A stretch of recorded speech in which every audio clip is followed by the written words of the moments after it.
Това е времето на Йом Кипур. На еврейски, дори Йом Кипурин, по-правилно. Това е времето на Небесния съд. Това е времето на последната църква, както някои учени считат. От 7-те църкви, седмата църква в Откровение, това е Лаодикия. Думата Лаодикия означава съдени на хората или народ, който бива съден. Заглавието на нашата проповед днес е "Все още има надежда". И Господ Исус Христос много сериозно е изобличил тази църква по Лаодикия.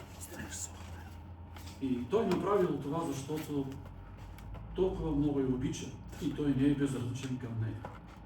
Нека прочетем Откровение 3 глава, 15 и 16. Зная делата ти, че не си студен, нито горещ. О, да беше ти студен или горещ, така понеже си хладък, нито горещ, нито студен, ще те изплюя от устата си. Исус е укорил църквата си, но Той е укорил с много любов. И това разбираме от 19 стих на същата глава. Онези, които обичам, казва Исус, аз ги изобличавам и наказвам. Затова бъди ревностен да се покаеш. Най-вероятно християните в Лаодикия се занимавали повече с себе си и постепенно любовта им към Бога започнала да се охлажда, да угасва, както и любовта към ближните. Но Исус е дал надежда и на хладките християни. Каква надежда е дал Исус Христос на хладките християни, включително и на нас? Ами още в началото виждаме това към тази църква в начина, по който Той се представил към църквата в Лаодикия. Една от неговите титли, което Той нарича себе си, е, че Той се представил като Творец. Архе в гръцкия означава начинателят. Нека прочетем този стих в 14 стих на Откровение 3 глава. До ангела на Лаодикийската църква пиши. Това казва Амин, верният и истински свидетел. Начинателят на всичко, което Бог е създал. Тоест, Исус е произходът на този свят. И Той има абсолютна власт над нея. Тази дума, която ви споменах, гръцката дума архе, която е в някои преводи е начинателя, и това е най-добрият превод, който е, но тази дума може да има и различни значения според контекста. Примерно в конкретен момент може да означава и начало. Може да означава в друг момент произход. Може да означава и източник. Може да означава или владетел. Тази дума е била използвана също от апостол Павел, когато е писал до християните, живеещи в Колос, град Колос, в Колосяни 1.18, където там Павел нарекал Христос началото на творението. Всичко чрез Него и за Него е сътворено. Това го е казал също и апостол Йоан в началото на своето Евангелие. Сега стигаме до въпроса, защо Исус се представил на църквата в Лаодикия като Творец на тези хладки християни. Защо така не се представил Той? На всяка една църква от седемте Той се представя по различен начин според техните нужди. Той се представил като Творец на хладките християни, защото те не осъзнавали, че се нуждаят от Творец, който може да пресътвори техните сърца за един нов живот в Христос. И затова Исус им предложил лекарство. Това са 18-19 стих да прочетем от Откровение 3 глава. То съветвам те да купиш от мене злато пречистено с огън, за да се обогатиш, и бели дрехи, за да се облечеш, и да не станат явни срамотите на твоята голода. И очна мас, за да намажеш очите си, за да виждаш. Онези, които обичам, аз ги изобличавам и наказвам. Затова бъди ревностен да се покаеш. Всичко това означава, което Исус ни казва като лекарство. означава да купим безплатно Божията благодат, чрез която можем да бъдем спасени. Златото, което Исус споменава, е символ на жива, изпитана и обновена вяра от Святия Дух, вяра, която действа чрез любов. Белите дрехи са символ на спасението и на праведността пред Бога. Това са дрехите на спасителната праведност на Христос, за да покрият нашето окаяно и жалко състояние на голода. А очната мас, това е най-важното. Това е символ на просветлението от Святия Дух. От това се нуждаела най-много църквата в Лаодикия. Защо?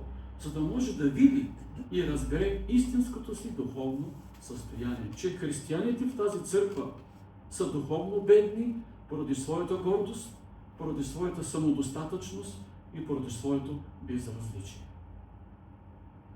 Следователно, когато Исус казва: съветвам те да купиш от мене и изброява всичко това, Той иска да каже: съветвам те да предадеш сърцето си на мен и да се посветиш на мен. В древността е имало ориенталски обичаи в Средният изток. Вечерята тогава е била главното или основно хранене, когато цялото семейство се събирало. И хората тогава сядали на пода, имало ниска софра. И така се общували заедно и се хранили от една и съща чиния. Имали са съвместно ядене, докосвали и споделяли взаимно храната си. Вечерята тогава е била също и обичайният повод и да поканат гости за гостоприемство. Така че Исус е знаел кога да похлопа. Той не нахлува на сила, а Той е помолил да бъде поканен и продължава да моли да бъде поканен, очаква да бъде най-скъпият ни гост. Нека прочетем този стих в Откровение 3:20. Ето, стоя на вратата и хлопа. Ако някой чуе гласа ми и отвори вратата, ще вляза при него и ще вечерям с него и той с мен. Това ни напомня за книгата Песен на песните, за любимия от тази книга, когато той е хлопал на вратата на любимата си и е молил тя да го пусне, той да влезе. Но любимата му не отворила веднага вратата. Тя се забавила, закъсняла и тогава любимият си отишъл. Нека прочетем тези два стиха в Песен на песните, стиха на 5 глава, стих 2 и 6. Аз спях, но сърцето ми беше будно. И ето гласът на възлюбения, той хлопна и казва: отвори ми, сестро моя, любезна моя, гълъбице моя, съвършена моя, защото главата ми се напълни с роса. Нали, той е отвън. 6 стих. Отворих на възлюбения си, но възлюбеният ми беше се оттеглил. Отишъл бе. Потърсих го, но не го намерих. Повиках го, но не ми отговори. И днес Христос очаква да му отворим и да му кажем, както двамата от Емаус са казали на Исус: остани с нас. Знаете тази история. Ето, стоя на вратата и хлопам. Казва Исус и днес: ако някой чуе гласа ми и отвори вратата, ще вляза при него и ще вечерям с него и той с мен. Това е най-важното във вестта към Лаодикия, която е била хладка църква, защото Исус е дал най-големите обещания. Той искал да остане да вечеря с всеки от своята църква. Нещо, което се прави само за най-близки приятели. След това Исус обещал и още нещо на хладката църква. Той обещал да седнем с Него на Неговия трон. Това е в 21 стих. На този, който победи, ще дам да седне с мене на моят престол, както и аз победих и седнах със своя Отец на Неговия престол. В древния Близък изток престолът по това време е приличал повече на диван, а не на кресло. Имам предвид единично, не на единично кресло. И Исус е обещал на своите верни, обещал им дял, че всеки победител ще сподели Неговия престол. Ето, стоя на вратата. В този стих е използвана гръцката дума иду. Ето, т.е. виж, гледай, погледни. Исус иска да каже, сега идва важното. Ето виж, това трябва да видиш. Отвори си очите. Сега ще ти покажа какво е важно. И какво можем да видим тук. Той е в Откровение 3:20. Исус Христос, който стои отвън и хлопа.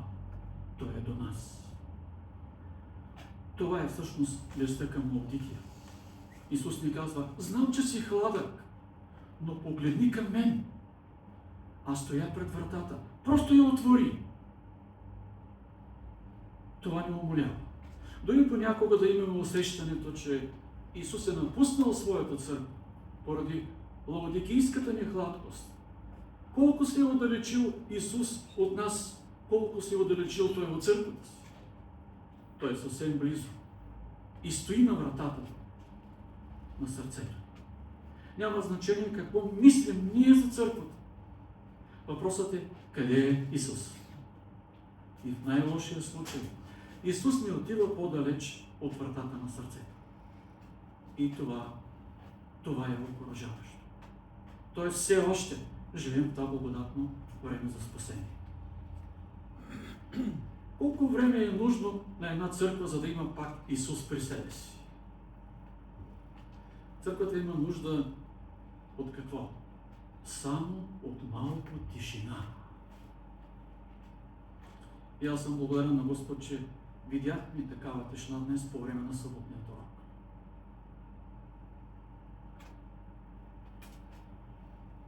И веднага такъв човек ще чуе, че Исус чука. Ако няма тишина, как ще чуем? Как ще разберем? Когато Святия Дух иска да ни даде проницателност. А когато чуем, Исус ще влезе веднага.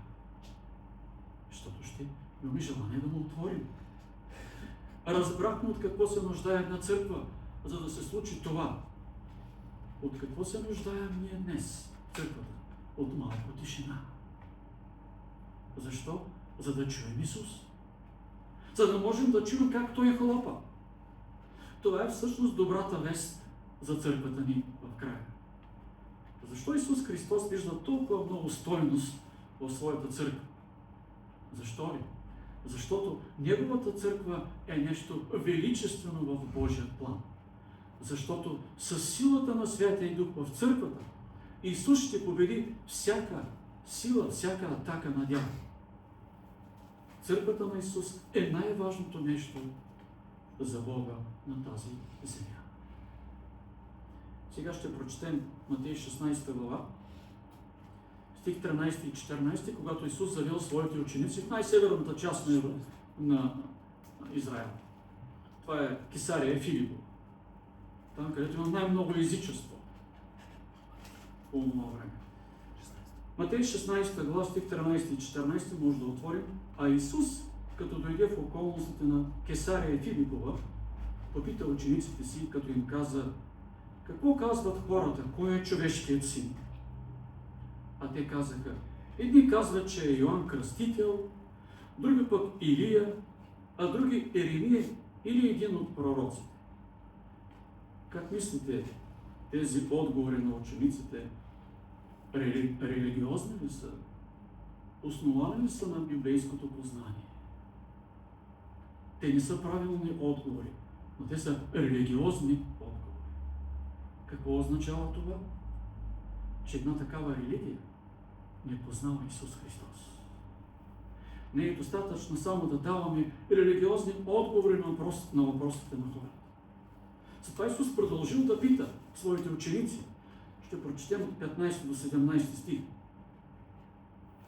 А Той им каза: а вие какво казвате? Кой съм аз? И Петър отговаря, 16 и 17 стих: Симон Петър в отговор каза: ти си Христос, син на живия Бог. След това Исус говори. Исус в отговор му каза: блажен си, Симоне, сине Йонов, защото плът и кръв не са ти открили това, а моят Отец, който е на небесата. Защо Исус е нарекал тук Петър блажен? В Книжът на вековете Божията пророчица Елена Вайт имала откровение по този въпрос и тя казва нещо съвсем малко кратко. Ще го прочета. През този ден Святия Дух владееше мощно учениците на Исус. Под човешкия образ, говори за Исус, под човешкия образ, те видяха славата на Божия Син. Фактът, че Петър, казва Елена Уайт, видя Христовата слава, бе доказателство, че е научен от Бога. И сега, ако иска да каже Елена Уайт, че Петър е бил научен от Бога, за да го поясни това Елена Уайт, тя дава един пример, библейски стих. Това е Йоан 6 глава 45, където стихът гласи: всички ще бъдат научени от Бога, всеки, който е чул от Отца и се е научил, дохожда при мен. Това имала предвид Елена Уайт.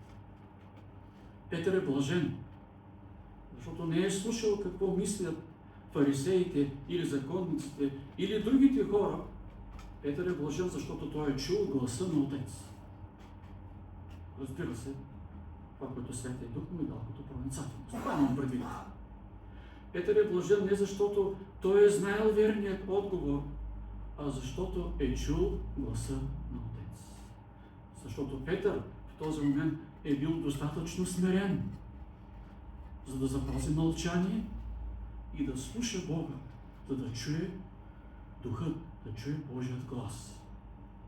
Петър е блажен, защото Бог говори на своята църква чрез Петър. И Исус каза, следващия стих, 18 на Матей 16 глава: пък и аз ти казвам, че ти си Петър, значи канара, и на тая канара ще съградя моята църква и портите на ада няма да я надвият. Да я надделят. Тоест, буквално Исус иска да ни каже, перифразирам: Петре, ако нещата вървят така, аз ще построя църквата си с хора, които чуват гласа ми.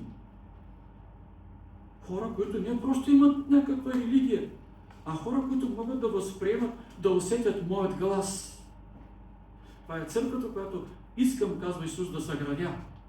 Затова имам нужда от хора, които могат да ме чуват, казва Исус, които са смирени хора, които могат и да мълчат. Аз ще съградя моята църква, казва Исус. Когато Исус иска да направи нещо, Той ще го направи. При сътворението за 6 дни Той е сътворил света. Ами църквата?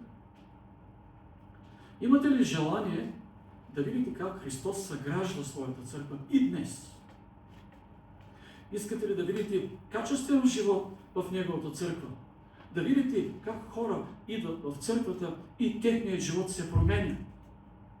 Преди са били едни, сега са други. Да, това е възможно и днес. Отново чета 18 стих, думите на Исус: и аз ти казвам, че ти си Петър, значи канара, и на тая канара ще съградя моята църква и портите на ада няма да я надделее. Като църква, ние сме обединени с определена цел. И Исус ни посочва целта. Каква е целта на еклесия или на църквата, на Христовата църква? Исус ни казва: ще съградя църквата там, където хората чуват гласа ми. И тази църква ще е толкова силна, че портите на ада няма да я надделее. Божията цел е чрез Святия Дух и Божието Слово да надделеем над портите на ада. Тоест да побеждаваме дявола, а не да не побеждава той. Това е Божията цел. Бог иска чрез нас да повлияе на целия свят. Дал ни е цел, когато сме смирени и събрани, обединени като църква, а не разделени. Тогава ще следваме наистина призивът на Исус Христос и тогава Божията сила ще бъде видима в църквата ни. По този начин Бог ще ни открива на време какво трябва да направим в настоящето. Това е Божият план за там, където хората се събират и чуват Исус. Това е Божият план. Там, където хората обичат своите ближни, както Той ги обича. Исус. В такава единна църква става видима Божията сила и портите на ада биват смазани. Има доста хора, които са затворени в портите на ада. И те живеят за тези порти. Това са хора, които могат да бъдат обезсърчени за нещо. Някои може да са изгубили близки и скърбят. Други пък са измамени. Трети път изпитват страх от какво ли не. Има и хора, които са зависими от някакви пороци в живота си. Има и такива, които следват греха на говора. Например, когато одумват другия зад гърба му и говорят лоши неща. Има и такива, които искат само те да говорят, за да бъдат център на внимание. Така че адът има много порти. Толкова много обременени и наранени хора има и днес, които имат нужда те да бъдат освободени, да бъдат изцелени от своето бреме, да бъдат изцелени от своята ранимост. И църквата е мястото, където би трябвало те да намерят това възстановяване, в скоби изцеление. Бог има план Неговата църква да бъде нещо повече от прогласяване на истината. Нещо повече от това. Тоест, Бог има план в църквата му да има изцеление, възстановяване. Нещо, което светът не може да предложи. Без този процес на възстановяване, без сърцето да се е променил, не можем напълно да се покоряваме на Исус Христос. За съжаление, ние представяме най-вече ученията си в църква. И после казваме на ближния: ти трябва да се покоряваш на Исус. Но без Божият план за църквата, без този процес на изцеление и възстановяване, без сърцето да се е променило, ние не можем да се покоряваме истински на Исус Христос. Толкова обременени хора има в този свят от какво ли не, дори и сред нас вярващите. Усещаме ли тяхната нужда? Когато някой е болен, къде го изпращаме? Къде го насочваме? Обикновено в болница. Ако някой е депресиран, какъв съвет му даваме? Къде го изпращаме? При психолог. Наистина лекарите, те са важни. Но единствено Исус може да направи живота на хората смислен. Единствено Той може да им даде мир и духовно изцеление. Една църква, която действа в единство, може да сригне портите на ада. А църква, която не прави нищо, е завладяла духът на Сатана и тя става хладка църква. Всеки започва да живее със своите очаквания. И хората започват да се карат помежду си, да се одумват, да се съперничат. Кой от тях знае повече, други, кой по-малко знае от тях, да недоволстват и какво не. Наистина ние живеем във времето на такава хладност. Живеем във времето на Лаодикия. Но е много по-важно онова, което Исус ни предлага и днес. И това беше 20 стих. Ето, стоя на вратата и хлопа. Ако някой чуе гласа и отвори вратата, ще вляза при него и ще вечерям с него и той с мен. Какво означава това? Това означава, че ако ти си част от Лаодикия, можеш да кажеш Алилуя на Бога. Защо? Защото Исус все още не се е отдалечил, все още не е тръгнал от вратата на сърцето ти. Въпреки че вътре в църквата може да изглежда и ужасно понякога, можеш да кажеш все още Алилуя на Бога. Защото Исус е наблизо и все още има надежда. Където е Исус, там има надежда. Няма църква, която да е напълно изгубена, защото Исус не се е тръгнал все още. Той все още е наблизо и Той ще отвори, ще ти помогне чрез духът ти да отвориш сърцето си за Него. Отново ще прочета думите на Исус, Матей 16 глава, стих 17-18. Блажен си, Симоне, сине Йонов, защото плът и кръв не са ти открили това, а моят Отец, който е на небесата. На тая канара ще съградя моята църква. Обърнете внимание сега на тези два стиха. Тези два стиха Исус два пъти е употребил една и съща дума.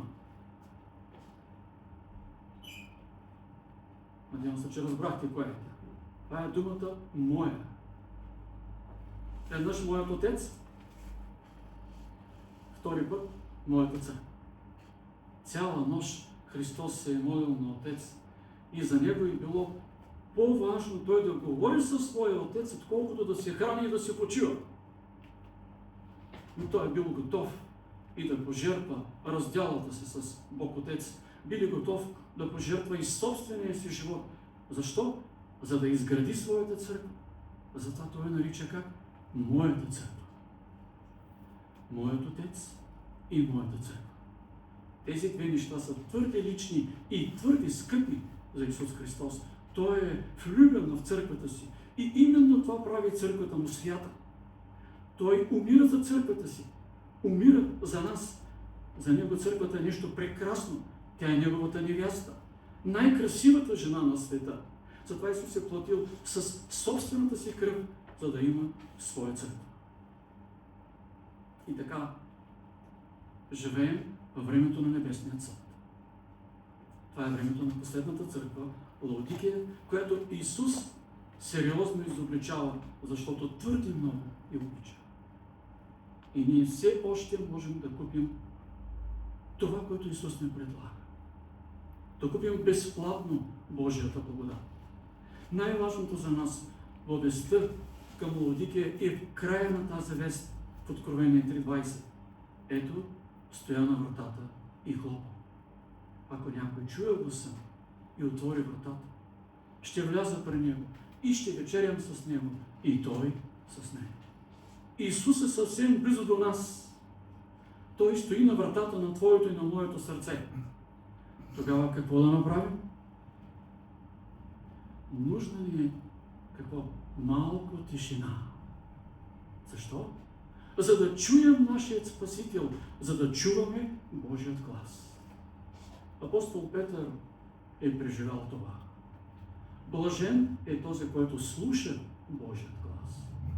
Но защо е нужно всичко това? Защото единствено Исус може да направи живота ни смислен и духовен. Защото Той е влюбен в нас. Той е влюбен в църквата си. Затова Той е наблизо до портата на сърцето ни. И все още има надежда да бъдем освободени от всяка хладкост и от всеки светски дух. Исус е наблизо. Чуй смирено гласа му. Погледни смирено към Него и отвори сърцето си. И Той ще обитава в теб.